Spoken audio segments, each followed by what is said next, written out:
देख भी रहे थे और कथा में सुन भी रहे थे। आश्रम के बच्चों ने बहुत सुंदर सुंदर झांकी निकालकर आपके मन को मोहित किया। रुक्मणी पटरानी है कृष्ण की, 8 पटरानियां है। रुक्मणी, सत्यभामा, मित्रविंदा, जामवंती, कालिंदी, मित्रा आदि 8 पटरानी है और 16,100 रानी है। कई लोग जो गंदे दिमाग के होते हैं ना, वो कहते कि कृष्ण ने 16,000 गोपियों के साथ विवाह किया। यहाँ गोपियां एक भी नहीं है। गोपियां तो सारी की सारी कहां रह गई? याद है क्या? कल मैंने कहा था गोपियां तो सारी की सारी वृंदावन में रह गई। गोपियां उसके बाद एक बार भी मथुरा में कृष्ण से मिलने नहीं गई। एक बार भी द्वारकापुरी में वो गोपियां नहीं गई, क्योंकि वो संसार का प्रेम नहीं था, वो आत्मा का प्रेम था, वो रूहानी प्रेम था जो गोपियों ने भगवान के साथ किया। और वही प्रेम आप कर रही हो माता बहनों भाइयों, वही प्रेम आपके अंदर। बैठ जाओ। वही प्रेम आपके अंदर है। तो वो गोपियां नहीं थी, ध्यान देना, वो 16,100 राजाओं की कन्याएं थी।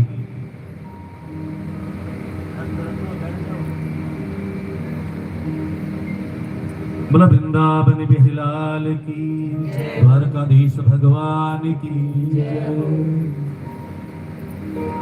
भौमासुर नाम का राक्षस था। राक्षस को शर्त चढ़ गई 20,000 लड़कियों के साथ शादी करूंगा। और राजाओं की कन्याएं जैसे जैसे बड़ी होती जाती है ना, 13 साल की, 14 साल की, उनको उठा लेता। और कोई राजा उसको लड़की देने से मना करता तो युद्ध करता। और भौमासुर इतना शक्तिशाली था, उसको तो कोई हरा ही नहीं पाता पूरी धरती पर। और सड़क चढ़ गई 20,000 कन्याओं को एक साथ इकट्ठी करूंगा, पहले फिर विवाह करूंगा। सब राजाओं ने भगवान को याद किया तो देवरी से नारद एक दिन द्वारकापुरी आकर कृष्ण से कहते, प्रभु आपको पता नहीं है, एक राक्षस है प्रागज्योतिषपुर में, आजकल जिसको आसाम कहते हैं, उसका नाम था पहले प्रागज्योतिषपुर। प्रागज्योतिषपुर पहुंचे, भौमासुर को ललकारा। कई दिनों तक युद्ध होता रहा, भौमासुर मरा नहीं, क्योंकि भौमासुर को आशीर्वाद था कि जब तक उसकी मां नहीं कहेगी।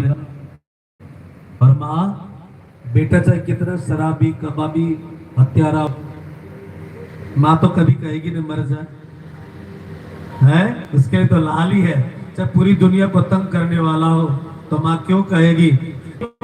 अब तो मुक्त हो गई, अपने घर जाओ, मैंने तुम्हें छुड़ा दिया है, भौमासुर को मार दिया है। थोड़ी बहुत कन्याएं घर चली गई, लेकिन ज्यादा से ज्यादा लड़कियां वहीं पर रुक गई, राजाओं की बेटियां। कृष्ण कहा तुम क्यों नहीं जा रही? तो उन कन्याओं का, कृष्ण हम घर जाकर क्या करेंगे? अब पहली बात, कोई भी माता पिता में अपनाएगा नहीं। इतने वर्षों से, इतने महीनों से हम राक्षस की कैद में रही हैं, माता पिता में अपनाएंगे नहीं।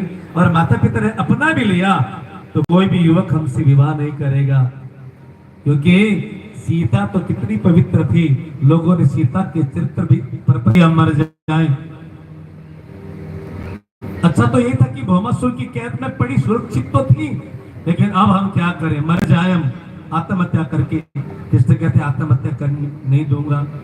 तो उन सभी लड़कियों, आपकी जो 8 पटरानियां हैं, हम आपके यहाँ पर नौकरानी रह जाएंगे, हमें भोजन करवा देना, हमारा पालन पोषण कर देना, रोटी कपड़ा मक्के देना, बस इतना ही आपके यहाँ पर हम नौकरी कर लेंगे। कृष्ण कहते राजाओं की बेटी को, जो राजकुमारी हो, उनको मैं नौकरानी बना के रखूंगा तो भी समाज में मेरा अपमान होगा, उंगली उठेगी। ये भगवान राजाओं की बेटियों को नौकरानी बना के रखते हैं।